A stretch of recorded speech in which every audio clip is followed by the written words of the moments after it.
Hi, this is Dominic for NoteCaddyNutstats.com. I'm here with Ben. Ben, say hello. Hi guys, how you doing? We're both using NoteCaddy Nutstats, and we both use the featured pop-ups you will see right here. And these are all pop-ups of regulars who play No Limit 200 up to No Limit 1K. And I'm 100% sure that you will find even insaner leaks on lower levels. I think let's get started. Yeah. We want some leaks. There's one. There are like insane leaks over here because this guy, whenever he's 3-betting a fish, you can bluff cold 4-bet them all the time, having nearly 90% fold equity. Same after he's 3-betting like a big stack regular. And you might ask yourself, like, he has a really tight 3-betting range against big stack racks. Like, how is this even possible? If you look at the next pop-up, there's the explanation. Do you have like lots of regulars who are trapping like lots of their premium hands? It's quite interesting because with the limits I play, which is mainly 200 to 600, I've noticed at 200, most regs, majority aren't trapping their big pairs pre. Yeah. But as you're moving up the limits, people are much more aware of being more balanced. And to be honest, this pop-up just basically tells you the guys who are balanced and tells you the guys who aren't balanced. Definitely. Yeah, absolutely. And yeah, experience the same thing. Like the higher you move up the limits, the more balanced the people are. Like, So one more thing is that I actually really like this one here, these two here, because these actually tell us a lot more about what's going on. Because generally speaking, regs don't, because the name of the game these days is to take the money off the fish. They're of course going to be much more aware if there are fish in the blinds or behind, or fish in the hand as well. So I think that as a whole, we just have a lot better gauge of what people are 3-betting, especially with the people in the pot. absolutely, absolutely. And like, we have another pop-up, and it's really interesting because you can see how many times the guy is folding to 4-bet when the guy is 3-betting you in position against the hero. It's in this case 83%, and against other big stack racks you can always compare those two. Like, I'm playing as a big stack rack, and I'm sure most of the people who are watching this video are playing as a big stack rack, so you can always compare that. And Yeah.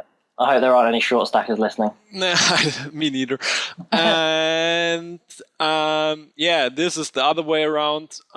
This time the opponent open raised, and this is like a great example how NoteCaddy Nutstats help you like see leaks that you don't see before.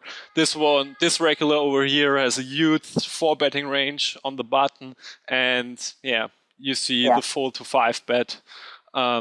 Stats values are amazing. Yeah, I think it's quite important to mention that in the fold to 5-bet, it's in particular it's all in late position, so mainly cut off to the blinds.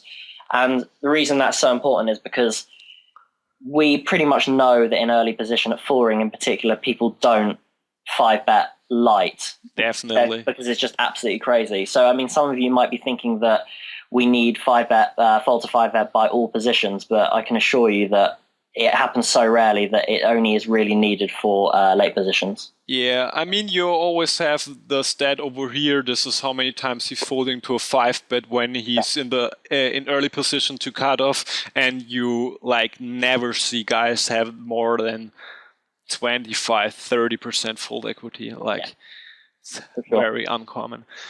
But this is like, there are obviously different enemy types. Some opponents 3-bet lots against fish, other guys 3-bet lots against shorties. Other guys never trap at all. They always play their strong hands like actively. other guys, like this one is interesting. This guy, like whenever he's in position, like from middle position to button, and he's 3-betting you, like that's amazing fold equity. In the blind battle, it's a little bit different. He has a really like wide open, like wide 3-betting range in the blind battle, but he tends to shove a lot when you 4-bet. So against those enemy types, you can just like 4-bet call with pocket 8s, for instance. Yeah, because they're 3-betting all their small pairs, and really, given they're 3-betting so much, they are of course 3-betting like a shitload of bluffs. So therefore, they're going to be 5-bet light. Feel like 5-betting really light. Absolutely, yeah. And on the other hand, this regular, he has like a tighter 3-betting range, but his 3-betting range is so polarized that you can even bluff 4-bet him, because he basically just shoves checks to aces and ace king and folds the rest of his range. Yeah, this pop-up is all about cold 4-betting. It tells you how many times an opponent cold 4-bets in late position, how many times he then folds to a 5-bet, and how many times he's folding to a cold 4-bet.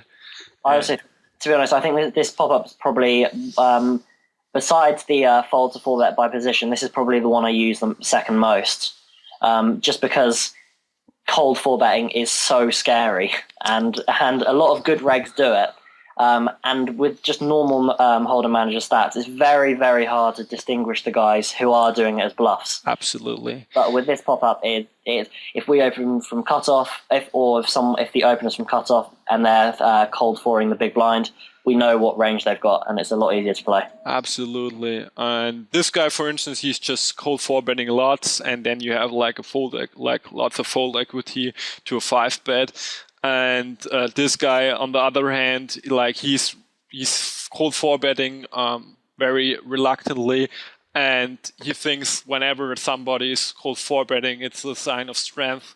So he's folding lots of it. And imagine you have 90% fold equity against a 3-better, and the open racer won't give you action at all. So it's basically a bluff that succeeds.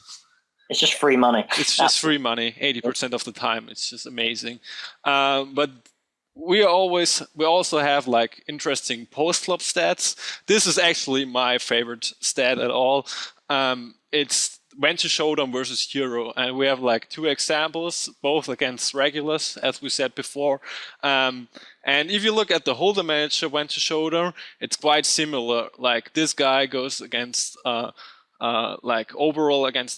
goes to the showdown in 28% of the time. This guy 29% of the time.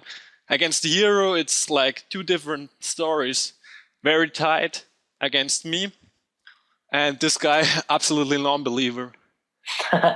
Yeah, and like against this guy, you can bet for thin value basically all the time, and at this guy, you can just bluff. Easy game. Yeah, so the bystander stat means how often they see us cool down. So therefore, we can play accordingly.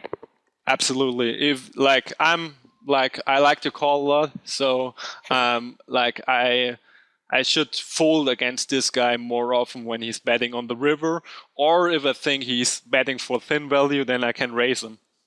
Yeah. Easy game as well. Very easy. Yeah, and the next pop-ups are also really interesting. How many times they are folding their c-bet to a raise or a check raise. This is all against big stack regs or heroes. Great stuff. This one is really cool because you can't really bluff raise them because there isn't enough fold equity. But I mean, if you look at the turn, he then folds everything. So so we know if he calls a turn, his continuing range is pretty much nuts and nuts only. So we'll shut down the river. Definitely, and like this stat tells you when he's basically folding his overpairs. It's quite simple. Yeah, this one is like this pop-up shows you there you will find racks who fold to triple barrels against big stack racks. It's like if you compare the normal stat, the normal holder manager stat, you won't find leaks like that. But if you're using it against big stack racks, you will find those leaks more often. Yeah. Because they're like pure. And we also have like pop-ups for late position action post flop, and you will find leaks. It's amazing. This guy, like if he bets on the button, so he's dealing on the button, we're called in the big blind. You can check raise him, bluff check raise him all the time. You can, if he shuts down on the flop, you can bet the turn. If he shuts down on the turn, you can bet the river. It's amazing. It's just awesome. Same. This pop is just so incredible. Yeah, same in the blind battle. You can bluff raise him on the flop, and you can float him every time. Yeah. Whenever he checks, you just bet and make a profit. Yep. This one is for the 3-bet pop. For the 3-bet pot. There's an example for whenever the guy checks to you, you check folds basically every time, so you can bet it. Yeah. So like particularly against this villain, I mean, it almost makes calling 3-bets pre-flop a lot easier as well, because you can call with a lot weaker hands because you know that he doesn't c-bet that much, and when he checks, he always just check folds. Yeah, I mean he's c-betting on the flop like often, but then on the turn he shuts down. So exactly. So yeah, very easy to float him. Yeah, absolutely. And last but not least, this is my favorite league. This one is this player is a no limit 200 winning player, and he's folding to triple barrels in the 3-bet pot 90% of the time against big stack racks. And it's just amazing. And like he's even like it's getting better, because like he on the river he's betting like basically every hand when you check to him. So when you have the nuts, you just check to him and expect that he's shoving the river. And if you're bluffing, you bluff the river and expect him to fold all the time. It's just it helps you play perfectly. You just play perfectly all the time. Yeah. Yeah, and these are some examples we want to give you, and I think you will experience the same thing. It's just amazing. Yeah, I agree.